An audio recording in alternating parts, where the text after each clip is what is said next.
The Fox and the Stork. At some point, a selfish fox welcomed a stork for supper.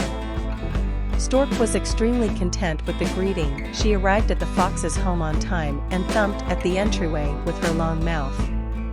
The fox took her to the supper table and served some soup in shallow dishes for the two of them. As the bowl was excessively shallow for the stork, she could never have soup. Yet, the fox licked up his soup rapidly.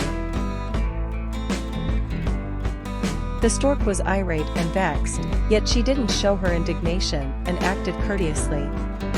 To show a thing or two to the fox, she then, at that point, welcomed him for supper the following day. She too served soup, however this time, the soup was served in two tall tight containers. The stork gobbled up the soup from her jar, yet the fox couldn't drink any of it as a result of his limited neck. The fox understood his error and returned home hungry. Lesson of the story: a selfish act backfires sometimes. If you like the story, please subscribe, like and share.